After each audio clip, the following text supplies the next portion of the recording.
So we're going to talk about the new evolutions to Heimdall's Threat Hunting and Action Center, also known as TAC. And when I joined Heimdall, the TAC was one of the products that impressed me the most, not just for what it can do, but for the look and feel. And that was validated when I was at a Brigantia partner event about 7 months ago, where everyone stopped at our stand. We had it up on a big screen, and the MSPs just echoed that sentiment. They were really taken back by just how nice it looked and the intuitiveness of it all. It was a real eye catcher. So before we get into what's coming with TAC, for the uninitiated, could you tell us what TAC is and what value it delivers? Yeah, for me, the TAC, which of course is the Threat Hunting and Action Center for layman's terms, I think it delivers quite a number of unique items, which are key to an MSP or a mid-market enterprise, even a large-scale enterprise, because what it does, it brings everything together. It's completely unparalleled in the market in the sense that everybody's talking about single pane of glass. The issue with that is that either you use, let's say, Azure Sentinel, and you're kind of an E5 inward customer or partner, but then you need to connect everything. It's a disconnected ecosystem. You could be using E5 and then CrowdStrike or Bitdefender, Webroot, Qualys, whatever brands you're using. You need to connect all those bits and bobs then to get it working with your SIEM, which could then in this case be Azure Sentinel. Whereas with the Threat Hunting and Action Center, it all works out of the box. It's actually, let me bring it up. I think it's a much more dynamic, it makes it a lot more intuitive to talk about. True, if we're going to talk about how good it looks, we might as well see it. Yeah, exactly. But actually, it's not just the looks for me, because you need to understand the difference between what we're seeing on screen here, the Heimdall Threat Hunting and Action Center, and what's in the market. Because like I said before, in the market, the options you have available to you are disconnected. If you go a platform route, say Barracuda or Palo Alto, where they have these platforms that they're offering and which are reasonably joined up, the issue with that is they don't have the width. So you're not going to be getting patching, or you're not going to be getting specific ransomware protection or email security. Some of these parts of the platform will be missing because they simply don't have that offering. Whereas with Heimdall, it's all right there in front of you. It's all in one place. It's all very neatly joined up. The other route is, of course, you kind of focus on best of breed.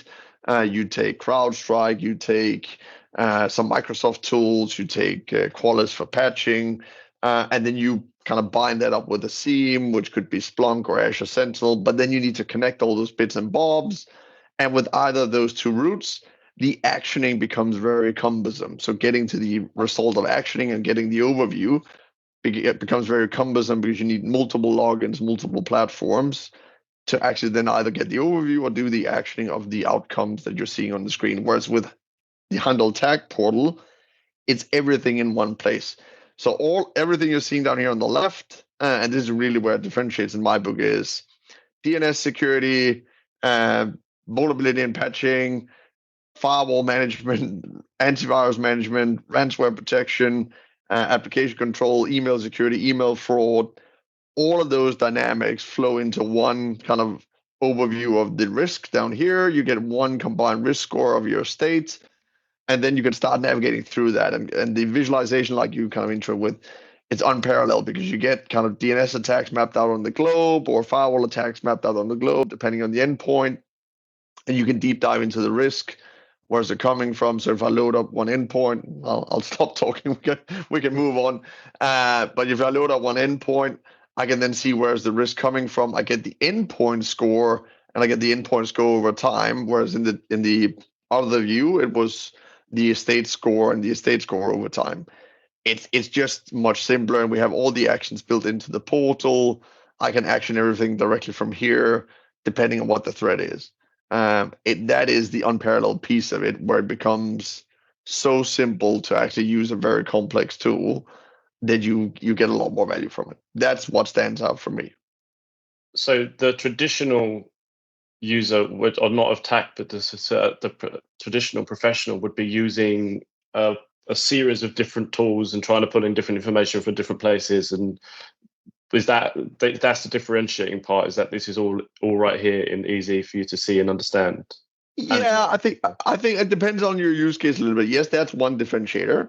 If you're then an MSP, you also have the differentiator that it's it's everything in one place, which gives you less vendor management, which also internally provides you with a lot less overhead because employees don't need to log in and log out of platforms.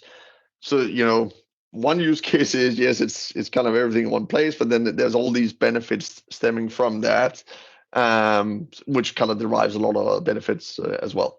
So it depends a little bit on the use case, but yes. so with all of these benefits, now that we're evolving the product and we're coining the term M365 user security, what can people expect with these evolutions to TAC? Yeah, so clearly this is an endpoint centric view we can see on the screen, or server centric, depending on what devices you have installed. And it gives you this kind of rolled up risk score for the device part, and also across the network security pieces, but that's still device centric. What we're launching very shortly is a user-based view. So that will give you a user-based security. And of course, with the Heimdal stack, also on top of that, you can get our SOC service, which then provides a different SOC service than what you get elsewhere, because they will then SOC service all of the platform, which clearly for everybody else is only the reactive part. But then here, if you then have the device view, the user view, what we're going to be showing you is an exactly similar view just for user. So over here, for example, it could say my email, mkj@heimdalsecurity.com. It will show a risk score against that, based on, how am I using my cloud login, where am I logging in, what emails am I receiving that will also be connected, what emails am I sending, is there a data leakage problem potentially on what's going in and out. So all of these credentials or factors will be taking into how my credentials being used, and that will then assess a risk score. And again, similarly, an operator in the platform will be allowed to action that within the platform as well. So that will be also very, very unique, and something, again, you won't be able to see anywhere else in the market. And so I have peeked behind the curtain a little bit, and I've seen that there are some features, interesting features on the roadmap as part of this evolution. Could you talk a little bit? Well, firstly, could you explain the difference between, because we know cybersecurity loves an abbreviation, the difference between UEBA, which is user and entity behavior analytics, and CM, which is security information and event management. And just to tack on to that, which is a really bad pun, could you explain how the evolution fits into this? Yeah, so I think, again, if you look at them, you need to take two views to that. I think there's one view is the market. So what is the demand from the market? And then the second view is kind of how do you solve for the technology that customers actually need underlyingly. So CM is about bringing all the data together in one place. So effectively, the TAC portal is a SIEM SOAR platform, SOAR being the action part of it, where we allow all the Heimdal modules data to flow into one place. You don't need to configure it again, which is of course a benefit, because we just turn it on and off it goes, because it's a native platform. So that's the SIEM part of it, getting all the data into one place, which would be these components down here of all the modules that we supply.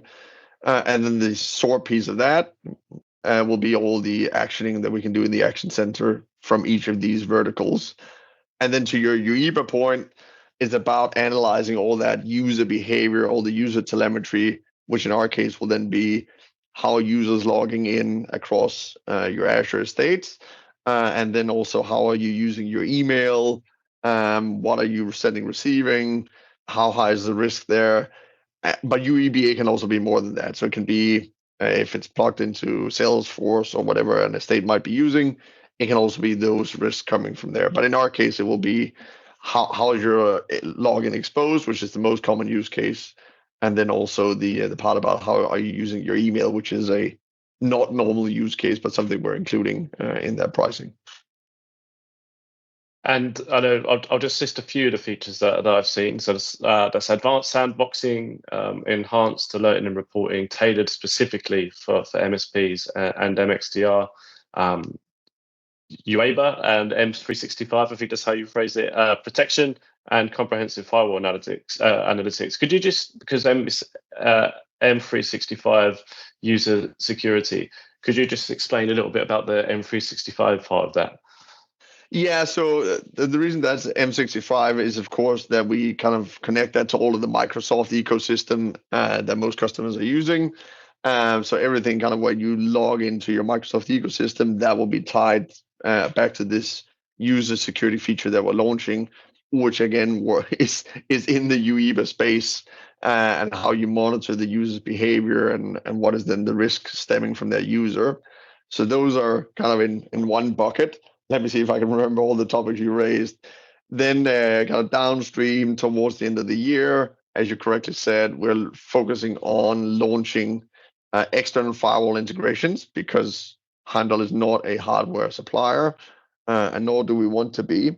So we'll be offering customers at a slightly incremental price the opportunity to plug in their Palo Alto, Cisco, Fortinet firewall data, and then similarly we'll compute the risk scores off of that, and that will then blend into this view with the devices, because clearly a firewall view of the network will also be device centric. So that will be that part of it. And you mentioned one more, Danny, I believe, which I missed. Touche. I was just going to stick to the M365. You've got a better memory than me. So it was advanced sandboxing, enhanced servicing and reporting for MSPs and XDR. Yeah, correct. So then on the reporting piece, yes, we are overhauling all the reporting to increase the value you get from this type of portal. There is a lot of reporting in here already you can get from the platform, but with the vast volume of data flowing in, clearly what you want is a very high level report that you can take to your customers as an MSP. So that will be coming out, and then getting more granularity when you need it. And then the sandboxing, I think, is also incredibly important. So what we'll be launching also quite shortly, actually, is the ability for a SOC operator in here to launch something into a sandbox. So because the Heimdal agent is connected to the endpoint, with these risk scores, I can then deep dive again. I can deep dive into any endpoint here. I can then kind of go into the as we kind of went through before. I can then go into the endpoint specifically, and then up here already today you can see here you can request logs. I could even upload a file, but then we don't natively have the sandbox built into it today. What will be coming with the sandbox is that natively, when I request a file or a log, whatever I'm kind of loading in from the endpoint, I can then directly launch that into the sandbox here and get the response back on this file that was blocked, for example. Is it actually malicious in our sandbox or not? So an operator could whitelist it in my application control environment, for example. So I think some really, really interesting features coming out, where it's all going to be working in a closed ecosystem to deliver a incredible amount of value to an MSP or a customer. And speaking of value, TAC, and unified approach, which is, our mission at Heimdal is to provide a straightforward next level cybersecurity protection that takes immediate effect and is unified in its approach. So how does TAC, the TAC evolution, support this mission? And the unification story is something that lots of other cybersecurity companies talk about, but here it is different. So can you tell us what makes Heimdal's unification story different and stand out from the others? Yeah, I think the key part there is really that it's much wider. So as a customer, what you need to consider when vendors call out XDR is not necessarily just XDR.